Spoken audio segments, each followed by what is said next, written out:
जसवंतगढ़ की जो भव्य मीटिंग आप लोगों ने ऑर्गेनाइज करी है, तो मेरा ख्याल इनका भी सबका पाव पाव खून बढ़ गया होगा अब तो। ये जसवंतगढ़ जैसे गांव, तो क्या कहूं, इसको कस्बा है। ये जसवंतगढ़ जैसे कस्बे थे जिनकी वजह से हमें इतनी गिड़गिड़ाहट होती थी जब कांग्रेस में थे तब, कि लो अब आया जोरदार खड्डा, इसको कौन बूरेगा।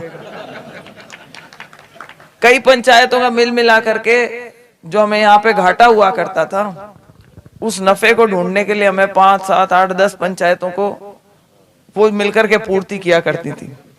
तो भाई आज तो मैं सच्ची कहूंगी कि जीव बड़ा सो रहा हो रहा है आपको देख करके, क्योंकि आज मैं आपके पाले में हूं, आप मेरे टीम के मेंबर हो, मैं मोदी जी के टीम की मेंबर हूं। तो अब अंजनी जी ने बताया जैसे कि धमकी दे दी, बताया तो क्या मतलब, गांव में आए और स्वागत किया और उसके बाद चुनरी उड़ाने की बात करी और फिर बोले कि अगली बार मैं मंच पे ही नहीं आऊंगा। अंजनी जी सारा तो ओढ़वा मेरे सर मत मड़ो। देखो नहीं, वो तो बेचारे वो तो मेहनत कर ही रहे हैं। मैं तो आपको सिर्फ ये बताती हूँ कि जब मैं सांसद बनी थी 2009 से 2014, तब साहब मैं वो सांसद थी जिसने दिन रात मेहनत करके ये नहर का पानी अपन यहाँ तक लाए थे, जिसमें आज अपन ये बात भी कर पा रहे हैं कि जसवंतगढ़ में आज ये पानी की सप्लाई बढ़ाओ। तो भाई मेरे तो ओढ़बा मिले, वो तो जब मिलेगा, मेरा बनता है नहीं बनता, कितना बनता है, पर शाबाशी का काम तो आज मेरा होना चाहिए। अब बात आई कि भाई समस्या गांव में है, हम सब समझ गए। आपने जो व्यथा बताई वो भी मेरे समझ में आ गई कि जब नाना नानी के घर छुट्टी मनाने आने से मना कर दे, शहरों में रहे हुए दोएतियां, कि वहां कौन जाएगा, पानी नहीं मिलता।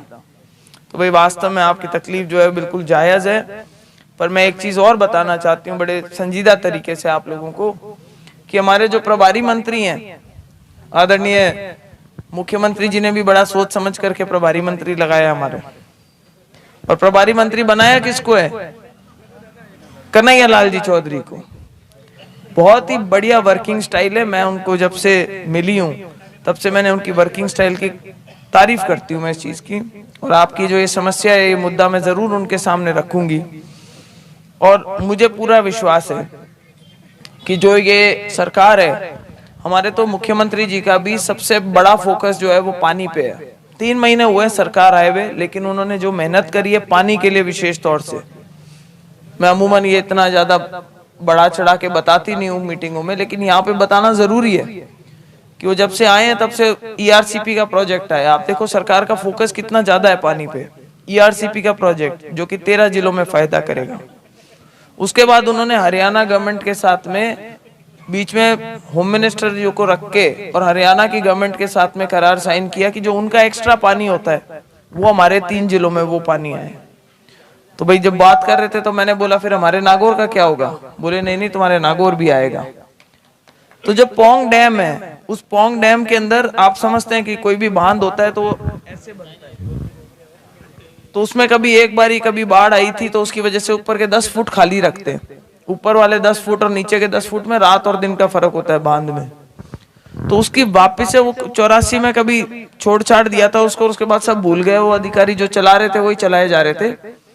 उन्होंने उसके लिए विशेष व्यवस्था करके उसमें वो पानी बढ़वाने की, ताकि वो जितना पानी एक्स्ट्रा होगा उससे राजस्थान का कोटा बढ़ेगा, वो पानी हमारे नागौर भी आएगा और इतना पानी आ सकता है कि आगे बाड़मेर तक भी जा सकता है वो पानी।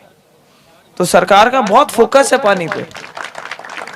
और जो जसवंतगढ़ जैसे गांव है जहाँ पे भारतीय जनता पार्टी के गढ़ है ये, तो भाई वहां तो हम लोग आगे बढ़ के ये प्रयास करेंगे कि आप लोगों की जो ये व्यवस्था है वो जल्दी सुचारू हो, पानी ज्यादा से ज्यादा समय पे आ सके, आपकी तकलीफ दूर हो सके। इसके लिए मैं, करनी सिंह जी, मंच पे बैठे हुए सभी नेता बात करेंगे। मैं प्रभारी मंत्री जी से कल परसों में मिलूंगी तो मैं पहले भी बात करके उनसे जरूर देखूंगी कि समस्या क्या है और उसका क्या निराकरण अभी किया जा सकता है अपने हाथों। अब ये तो बात रही पानी की समस्या की, पर समाधान के लिए सबसे पहले तो हमें जरूरत है। आज तो हम लेने आए हैं, देने की तो क्षमता ही नहीं है। तो आज मांगने आए हैं आपके बीच में कि भाई मोदी जी को तीसरी बार प्रधानमंत्री अगर अपन बनाते हैं, जो कि देश ने तय कर लिया कि भाई वो तो बनेंगे ही बनेंगे, उसमें कोई शक नहीं है, किसी को कोई किंतु परंतु नहीं है। वो कह रहे हैं कि 400 के पार, तो मैं कहूँ 400 की 425 हो जाए तो क्या घाटा है। तो और थोड़ा दम लगाना चाहिए पब्लिक को माहौल बनाने में।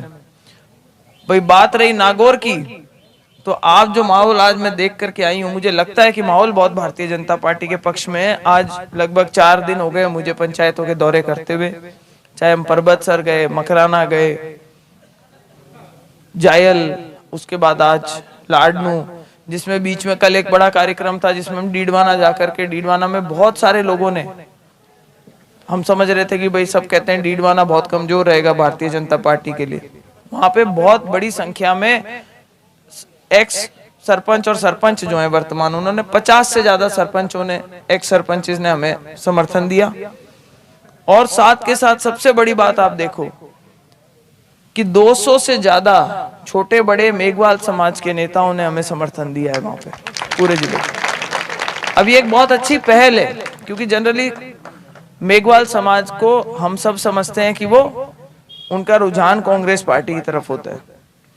उसका भी एक कारण है मुझे लग रहा है, और वो कारण ये है कि अब की बार जिसके वो स्वभाव पड़ा हुआ था ना कि माँ के तो हाथ चाले जना, माँ के तो की कौन दिखे, मान तो बाप हाथ को निशान दिखे और आप भवड़ जावे और छिया आ रहे एकदम हाथ जा रहे खटको दब जावे, बा गिड़गिड़ाहट भी मिट गई। अब कल वो हाथ को निशान है ही को नहीं, अपने पेटे आई जख्म है।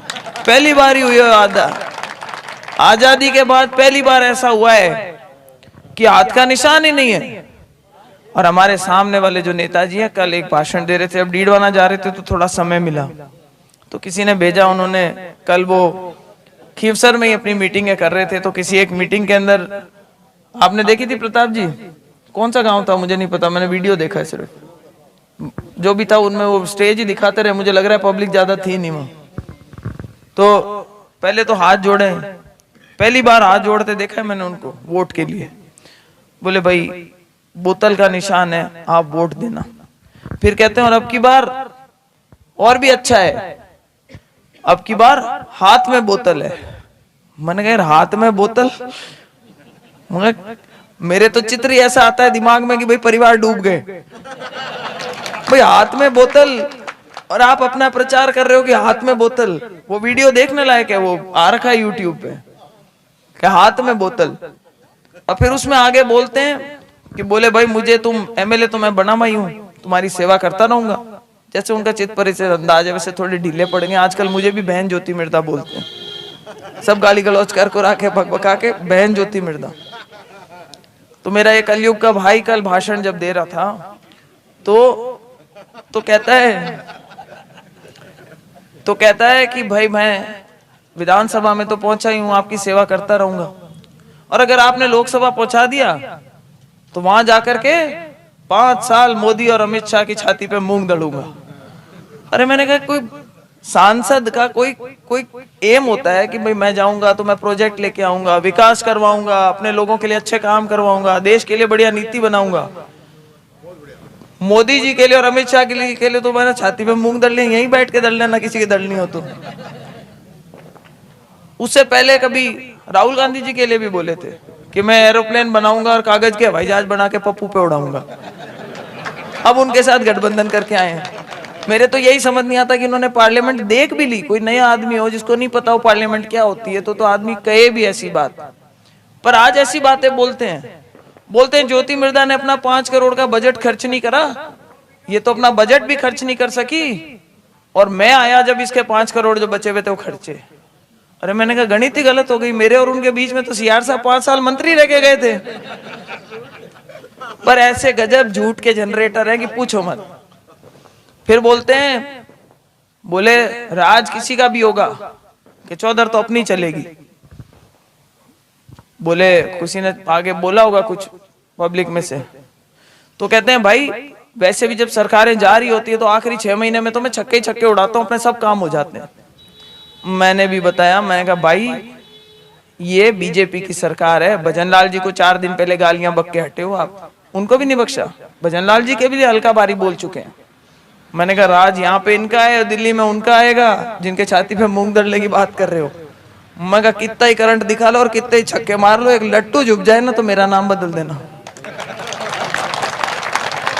ये तो आपकी किस्मत अच्छी थी कि गहलोत साहब थे उस टाइम और उन्होंने आपको गोद ले लिया था राजनीतिक दृष्टि से, इसलिए आपकी थोड़ी दिन दुकान चल गई।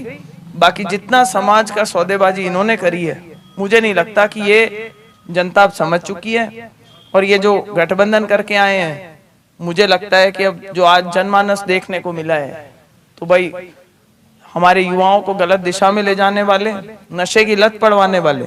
मेरे भी एक बेटा है और अगर मैं हमेशा कहती हूँ कि अगर वो बेटा बिगड़ जाए तो भाई क्या है धनमाया और क्या मेरी पढ़ाई लिखाई क्या काम की रह जाएगी। तो अपने परिवार के अंदर सबसे बड़ी चीज क्या होती है, हमारी आने वाली पीढ़ियां। हम देश को सुरक्षित रखना चाहते हैं या मोदी जी कुछ करना चाहते हैं तो क्यों करना चाहते हैं, ताकि हमारी आने वाली पीढ़ियों के लिए ये देश सुरक्षित रहे, हमारे बच्चों के लिए बढ़ने के लिए एक अच्छा एटमॉस्फेयर रहे, हमारा देश उन्नति करे, प्रगति करे, आगे बढ़े और हिंदुस्तान का जो झंडा है वो विश्व में सबसे ऊपर लहराए। यही सपना है उनका। और भाई आप और हम तो अपनी औलाद के लिए सोच सकते हैं, वो तो हम सब के लिए सोच रहे हैं। तो आदमी की सोच ये बताती है। तो कोई बहुत बड़ी बात नहीं करके हमारी तो इच्छा यही है कि मोदी जी जो काम कर रहे हैं उसमें अपना हाथ बटा सके, उनका देश को निर्माण, राष्ट्र निर्माण का काम, जो जिम्मेदारी उन्होंने उठ रखी है, विकसित भारत का जो सपना वो देखते हैं। जो भी हमारी छोटी मोटी भूमिका हो, हम सबको अपनी अपनी भूमिका उसमें कहीं ना कहीं उसके अंदर उनका हाथ बटाने का एक प्रयास करना चाहिए।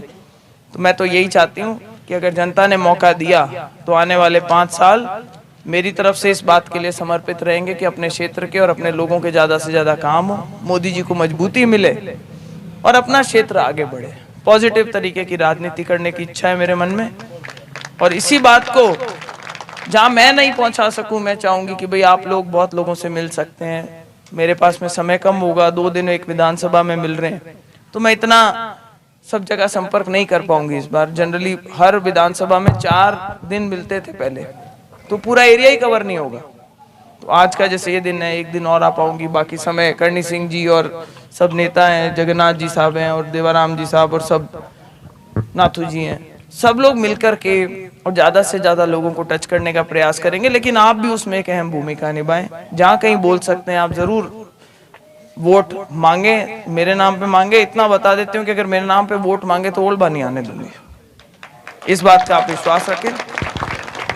हम जसवंतगढ़ में आ गए, आप सब ने हमारा जो मान सम्मान करा, पूरे मंच पे उपस्थित जितने नेता हैं उन सब की तरफ से आप लोगों का बहुत बहुत हार्दिक आभार व्यक्त करते हुए 19 तारीख की जिम्मेदारी आपको देकर के जा रही हूँ। और 19 के बाद में अगर संसद में पहुंचा देते हैं तो 5 साल की जिम्मेदारी मैं वोट के भी जा रही हूँ साथ साथ।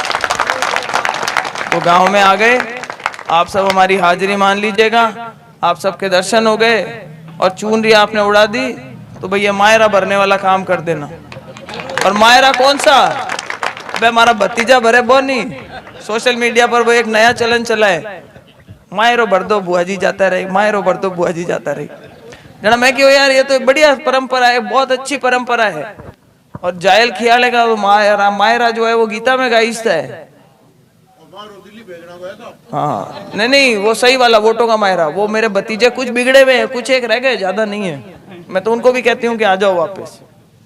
तो अब आप लोगों ने जो चुनरी उड़ाई है, आप मायरा आप भराए दो और मायरो भर दे हो जना मायरो मिटा उन्हें मैं आ जाऊंगा फिर। राम राम साहब, जय हिंद। अब एक जोरदार जयकारा लगाएंगे, बोलो भारत माता की।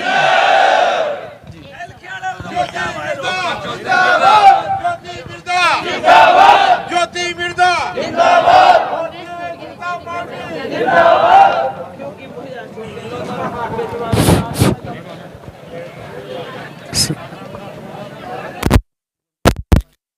सभी वरिष्ठ नेतागण यहाँ पधारे। किसी के स्वागत सत्कार में कोई भूल रह गई हो तो क्षमा प्रार्थी है।